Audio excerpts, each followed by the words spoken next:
Hey guys, welcome to government jobs Gyan YouTube channel. Guys, आज की इस वीडियो में हम बात करेंगे मध्य प्रदेश लोक सेवा आयोग के यानी कि एमपीपीएससी के new recruitment notification online form apply process के बारे में। जी हाँ दोस्तों, मध्य प्रदेश पब्लिक सर्विस कमीशन ने फूड सेफ्टी ऑफिसर के खाली पदों को भरने के लिए नोटिफिकेशन रिलीज कर दिया है।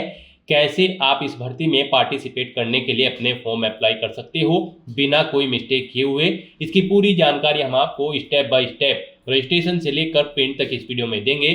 बस आपको इस वीडियो को स्किप के बिना शुरू से लेकर एंड तक देखना है। उसके बाद वीडियो पसंद आए तो इसे लाइक और शेयर कर दें। चैनल पर नए हो तो इसे सब्सक्राइब कर लें। साथ ही साथ आपको फॉर्म अप्लाई करते हुए जो जो भी प्रॉब्लम फेस हो रही है उन सभी का हल आपको इस वीडियो में मिल जाएगा। और हम आपको ये भी बताएंगे कि कौन सा डॉक्यूमेंट आपको कितने केबी में और किस फॉर्मेट में अपलोड करना है। पूरी जानकारी आपको दी जाएगी। बस आपको एंड तक हमारे साथ इस वीडियो में बने रहना है। तो बिना कोई वक्त गंवाए चलिए शुरू करते हैं। आपको इस वीडियो के डिस्क्रिप्शन बॉक्स में हमारी वेबसाइट IND-sarkari-naukri.in के इस पेज का लिंक मिल जाएगा। यहाँ पर आपको इस भर्ती के रिगार्डिंग सभी डिटेल्स प्रोवाइड कर दी गई है।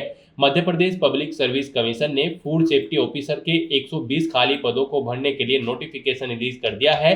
आप 28 मार्च 2025 से 27 अप्रैल 2025 तक अपने फॉर्म अप्लाई कर सकते हो। यहाँ पर कैंडिडेट के पास किसी मान्यता प्राप्त विश्वविद्यालय से खाद्य प्रौद्योगिकी या फिर डेयरी या फिर जैव प्रौद्योगिकी या फिर तेल प्रौद्योगिकी या फिर कृषि विज्ञान या पशु चिकित्सा विज्ञान या जैव रसायन विज्ञान या सूक्ष्म जीव विज्ञान या फिर रसायन विज्ञान या चिकित्सा में स्नातक या फिर स्नातकोत्तर यानी कि पोस्ट ग्रेजुएट डिग्री या फिर डॉक्टरेट की डिग्री होनी जरूरी है। इस भर्ती में पार्टिसिपेट करने के लिए 21 से 40 साल आपकी आयु सीमा रखी गई है।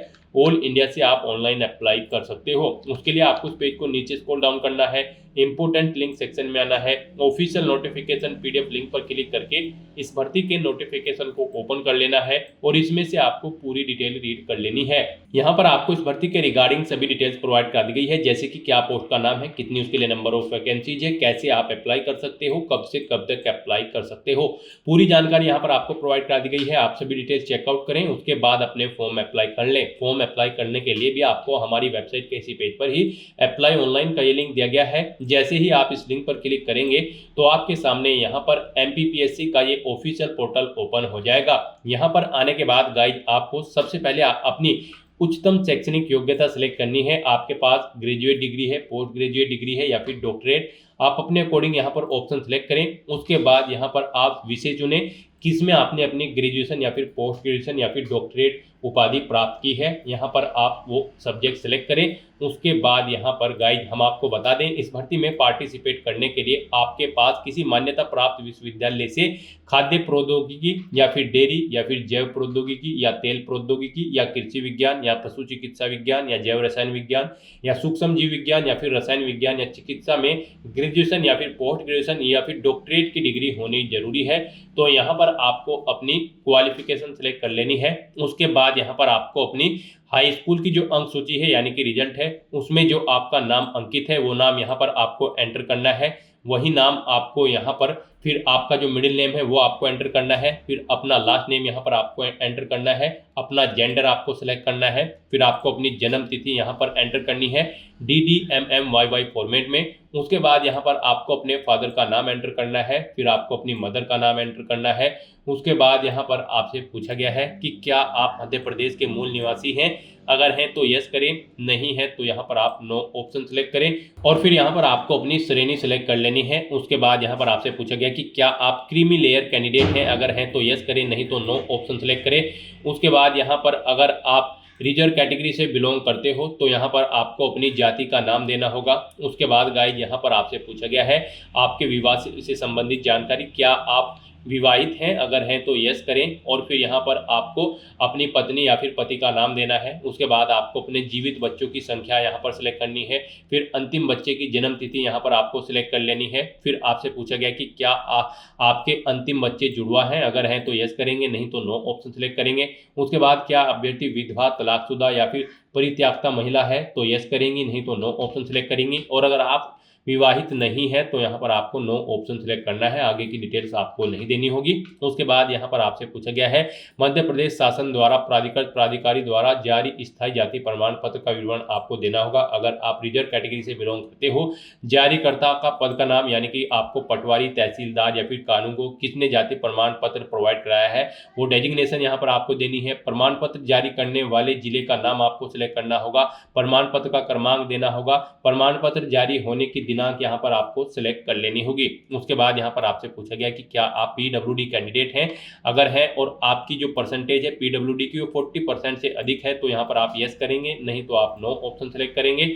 उसके बाद अगर आप यस करते हो तो फिर यहाँ पर आपको अपनी दिव्यांगता की डिटेल्स देनी होगी, जैसे कि क्या अभ्यर्थी का दिव्यांगता प्रमाण पत्र सक्षम प्राधिकारी जिला चिकित्सा मंडल द्वारा जारी किया गया है, अगर किया गया है तो यस करेंगे, नहीं तो नो ऑप्शन सेलेक्ट करेंगे यहाँ पर। उसके बाद आपको दिव्यांगता का प्रकार अपना सिलेक्ट करना होगा, दिव्यांगता का प्रमाण पत्र क्रमांक देना होगा, दिव्यांगता का प्रतिशत आपको देना होगा, दिव्यांगता प्रमाण पत्र जारी होने की दिनांक आपको सिलेक्ट कर लेनी होगी। और फिर आपसे पूछा गया क्या अभ्यर्थी को परीक्षा केंद्र के भूतल स्थिति कक्ष में बैठने की सुविधा की आवश्यकता है, अगर आप पीडब्ल्यूडी कैंडिडेट हैं तो आप अपने अकॉर्डिंग यस या नो ऑप्शन यहाँ पर सिलेक्ट कर लेंगे। उसके बाद यहाँ पर आपसे पूछा गया है क्या अभ्यर्थी कभी सेवा से पृथक करने के दंड से दंडित किया गया है, अगर किया गया है तो यस करें, नहीं तो नो ऑप्शन सेलेक्ट करें। क्या आपके विरुद्ध कोई आपराधिक प्रकरण लंबित है, अगर है तो यस करेंगे, नहीं तो नो ऑप्शन सेलेक्ट करेंगे। फिर आपसे पूछा गया कि क्या आप आयोग की किसी परीक्षा अथवा चयन की विवर्जित अवधि में हैं, अगर है तो यस करें, और फिर आप एलिजिबल नहीं होंगे तो यहाँ पर आपको नो ऑप्शन सेलेक्ट करना होगा। उसके बाद आपसे पूछा गया कि क्या अभ्यर्थी मध्य प्रदेश शासन अथवा उसके नगर सैनिक निगम मंडल स्वासी संस्थाओं में सेवारत है, अगर है तो यस करेंगे, और फिर उसकी डिटेल देंगे, जैसे कि क्या आपके पास मध्य प्रदेश राज्य के रोजगार कार्यालय में जीवित पंजीयन है, अगर है तो यस करेंगे, नहीं तो नो करेंगे, पंजीकरण क्रमांक देंगे, और अगर नहीं है तो यहाँ पर आपको नो ऑप्शन सेलेक्ट करना है। उसके बाद यहाँ पर आपसे पूछा गया यदि आप सेवारत हैं तो नियुक्त अधिकारी को सूचित किया है तो यस करें, नहीं तो नो ऑप्शन सेलेक्ट करें। फिर आपसे पूछा गया क्या आपका मध्य प्रदेश राज्य के रोजगार कार्यालय में जीवित पंजीयन है, अगर है तो यस करें, और फिर उसकी डिटेल दे, जैसे कि पंजीकरण क्रमांक करने वाले जिले का नाम, पंजीकरण क्रमांक आपको देना होगा, पंजीकरण क्रमांक जारी होने की दिनांक आपको सिलेक्ट करनी होगी, और अगर नहीं पंजीयन है आपका तो आपको नो ऑप्शन सेलेक्ट करना है, आगे की डिटेल डिसेबल कर दी जाएगी, आपको नहीं देनी है। उसके बाद यहाँ पर आपसे पूछा गया कि क्या आप एक सर्विसमैन है, आप मध्य प्रदेश के भूतपूर्व सैनिक है, अगर है तो यस करें, और फिर भूतपूर्व सैनिक है तो नियुक्ति की तिथि यहाँ पर आप सिलेक्ट करें, भूतपूर्व सैनिक का कुल अनुभव यहाँ पर आप एंटर करें, यदि भूतपूर्व सैनिक है तो सेवानिवृत्ति की तिथि यहाँ पर आप सिलेक्ट करें, और अगर नहीं है तो यहाँ पर आपको नो ऑप्शन सेलेक्ट करना है, आगे की डिटेल आपको डिसेबल कर दी जाएगी। उसके बाद यहाँ पर आपसे पूछा गया कि क्या आप मध्य प्रदेश शासन द्वारा अनुसूचित जाति, अनुसूचित जनजाति एवं पिछड़ा वर्ग कल्याण विभाग की अंतरजातीय विवाह योजना के अंतर्गत पुरस्कृत स्वर्ण पार्टनर है, अगर है तो यस करें, नहीं है तो आप नो ऑप्शन सेलेक्ट करें। क्या अभ्यर्थी विक्रम अवार्ड सम्मानित खिलाड़ी है, अगर है तो यस करेंगे, नहीं तो नो ऑप्शन सेलेक्ट करेंगे।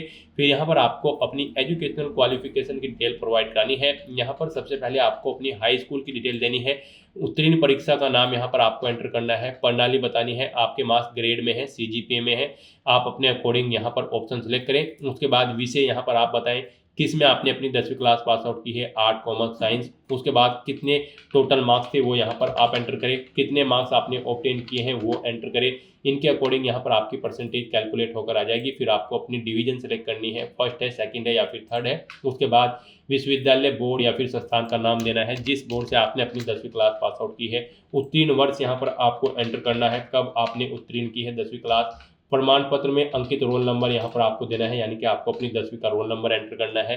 ऐसे ही यहाँ पर आपको अपनी 12वीं क्लास की डिटेल सेम प्रोवाइड करा देनी है। उसके बाद यहाँ पर आपको अपनी ग्रेजुएशन की डिटेल देनी है, सेम ऐसे ही। सबसे पहले यहाँ पर आप परीक्षा उत्तीर्ण का नाम दें, मार्किंग सिस्टम बताएं, ग्रेड में है या फिर डिवीजन में है, फिर आप विषय सेलेक्ट करें। उसके बाद यहाँ पर आपको पूर्णांक देने हैं, फिर कितने मार्क्स आपने ऑब्टेन किए हैं वो एंटर करने हैं, इनके अकॉर्डिंग आपकी परसेंटेज कैलकुलेट होकर आ जाएगी। अपनी डिवीजन सेलेक्ट करनी है, फिर आपको यूनिवर्सिटी का नाम देना है, उत्तीर्ण होने का वर्ष देना है, कब आपने अपनी ग्रेजुएशन कंप्लीट की है, फिर यहाँ पर आपको अपनी ग्रेजुएशन का रोल नंबर एंटर कर देना है। उसके बाद यहाँ पर आपको एग्जाम सिटी सेलेक्ट कर लेनी है। सबसे पहले यहाँ पर आपको एक एग्जाम सिटी सेलेक्ट करनी है। यहाँ पर आपको 4 ऑप्शन दिए गए हैं, यानी कि 4 एग्जाम सिटी यहाँ पर आप अपनी चॉइस के अकॉर्डिंग सेलेक्ट कर सकते हैं। आप अपनी चॉइस के अकॉर्डिंग यहाँ पर जिस एग्जाम सिटी को फर्स्ट नंबर पर रखना चाहते हैं उसे फर्स्ट नंबर पर सिलेक्ट करें, अपने अकॉर्डिंग यहाँ पर आप प्रेफरेंस सेट कर दें। उसके बाद अगर आप एक सर्विसमैन है तो यहाँ पर आपको अपनी सेवा का विवरण देना होगा, और नहीं है तो अगर आपने ऊपर नो ऑप्शन सेलेक्ट किया है फिर आपको ये कॉलम डिसेबल कर दी जाएंगे। उसके बाद यहाँ पर आपसे पूछा गया है क्या आप यात्रा भत्ता का लाभ लेना चाहते हैं। यहाँ पर केवल मध्य प्रदेश के अनुसूचित जाति, जनजाति, अन्य पिछड़ा वर्ग, नॉन क्रीमी लेयर एवं दिव्यांगजन कैंडिडेट को यात्रा भत्ता का लाभ मिलेगा। तो यहाँ पर अगर आप इनके अंतर्गत आते हैं तो यस करें, नहीं तो नो ऑप्शन सेलेक्ट करें। उसके बाद यहाँ पर आपको अपने बैंक खाते का विवरण देना है। आपको सबसे पहले बैंक का नाम देना है, उसका IFSC कोड यहाँ पर एंटर करना है, शाखा का नाम देना है, शाखा का कोड एंटर करना है, खाता धारक का नाम यहाँ पर आपको एंटर करना है, अपना खाता संख्या यहाँ पर एंटर करना है। उसके बाद यहाँ पर आपको अपनी पासबुक की मुख्य पृष्ठ की स्कैन कॉपी यहाँ पर आपको अपलोड करनी है। वो JPG फॉर्मेट में होना चाहिए और उसका साइज 20-200 KB से कम होना चाहिए, यानी कि आपको अपनी पासबुक का फोटो खींचकर उसे यहाँ पर अपलोड करना है। उसके फर्स्ट पेज का आपको चूज फाइल बटन पर क्लिक करना है, फाइल को सिलेक्ट करना है और उसे यहाँ पर सिलेक्ट करके अपलोड कर देना है। उसके बाद यहाँ पर आपको अपना वर्तमान पता एंटर करना है। आप अपना राज्य सिलेक्ट करें, जिला एंटर करें, पता दें, पिन कोड एंटर करें, लैंडमार्क दें और उसके बाद आपको अपना स्थायी पता सेम ऐसे ही एंटर करना है। और अगर आपका स्थायी पता आपके वर्तमान पते के अकॉर्डिंग है तो यहाँ पर आप इस चेकबॉक्स को ओके कर दें, ऑटोमेटिकली आपका स्थायी पता आपके वर्तमान पते के अकॉर्डिंग फिल हो जाएगा। उसके बाद यहाँ पर आपको अपना फोटो और सिग्नेचर अपलोड करने हैं। यहाँ पर आपका फोटो 20 KB से 100 KB के बीच में होना चाहिए और सिग्नेचर भी आपके 20 KB से 100 KB के बीच में होने चाहिए और ये यहाँ पर JPG फॉर्मेट में होने चाहिए। आपको चूज फाइल बटन पर क्लिक करना है, फाइल को सिलेक्ट करना है और 1 बाय 1 करके अपना फोटो सिग्नेचर यहाँ पर अपलोड कर देना है। फिर आपसे पूछेगा क्या अभ्यर्थी ने अपना फोटो उचित स्थान पर संलग्न किया है और सिग्नेचर भी, तो आपको इन चेकबॉक्सेस को भी ओके कर देना है। उसके बाद यहाँ पर आपसे आपका मोबाइल नंबर आपको एंटर करना है, फिर अपना ईमेल एड्रेस यहाँ पर आपको एंटर करना है। उसके बाद यहाँ पर आपको घोषणा पत्र में आकर इस चेकबॉक्स को ओके करना है। यहाँ पर आकर आपको फिर इस पेज को नीचे स्क्रॉल डाउन करते हुए ये कैप्चा कोड यहाँ पर एंटर करना है और उसके बाद गाइस यहाँ पर आपको नेक्स्ट के इस ऑप्शन पर क्लिक कर देना है। नेक्स्ट आपको आपके एप्लीकेशन फॉर्म का पूरा प्रीव्यू यहाँ पर शो कर दिया गया है, जो डिटेल्स आपने फिल की है। यहाँ पर आपको सभी डिटेल केयरफुली चेकआउट करनी है, पेज को नीचे स्क्रॉल डाउन करना है और उसके बाद गाइस यहाँ पर आपको अब प्रोसीड टू पेमेंट के इस ऑप्शन पर क्लिक कर देना है। नेक्स्ट आपको फीस पेमेंट के इंटरफेस पर रिडायरेक्ट कर दिया गया है। यहाँ पर आप net banking, debit card, credit card या फिर UPI के माध्यम से अपना फीस पेमेंट कर सकते हो। यहाँ पर UPI ऑप्शन आपके लिए बेस्ट रहेगा, आप UPI ऑप्शन सेलेक्ट करें। उसके बाद पेटीएम या फिर पे government India NDML for government of India option select करें। यहाँ पर आप पेटीएम का ऑप्शन सेलेक्ट कर लें। उसके बाद आपके सामने यहाँ पर कुछ इस तरह से इंटरफेस ओपन होगा। अब यहाँ पर आपको आपकी कैटेगरी के अकॉर्डिंग एप्लीकेशन फीस का अमाउंट शो कर दिया गया है। गाइस यहाँ पर हम आपको बता दें, जनरल और अदर स्टेट कैंडिडेट के लिए 500 रुपये फीस है, OBC, EWS, SC, ST, PWD candidate के लिए 250 रुपये फीस है। यहाँ पर 40 रुपये पोर्टल चार्ज है, इसलिए यहाँ पर आपको अपनी फीस में 40 रुपये और ऐड करके जमा कराने होंगे। तो यहाँ पर अब आपको सबमिट के इस ऑप्शन पर क्लिक करना है। उसके बाद आपके सामने यहाँ पर कुछ इस तरह से इंटरफेस ओपन हो जाएगा। अब यहाँ पर आप इस QR कोड को स्कैन करें और अपना फीस पेमेंट कर दें। सक्सेसफुली फीस पेमेंट करने के बाद यहाँ पर आपका एप्लीकेशन फॉर्म सबमिट हो जाएगा। उसके बाद आपको अपने एप्लीकेशन फॉर्म का एक हार्ड कॉपी प्रिंट आउट ले लेना है फ्यूचर यूज के लिए, फ्यूचर रेफरेंस के लिए। तो दोस्तों ऐसे आप Madhya Pradesh public service commission food safety officer की इस पोस्ट के लिए अपना फॉर्म अप्लाई कर सकते हो बिना कोई मिस्टेक किए हुए। आज की इस वीडियो में बस इतना ही। आई होप ये वीडियो आपको पसंद आई होगी। अगर पसंद आई हो तो इसे लाइक और शेयर करें। चैनल पर नए हो तो इसे सब्सक्राइब कर लें। Thanks for watching.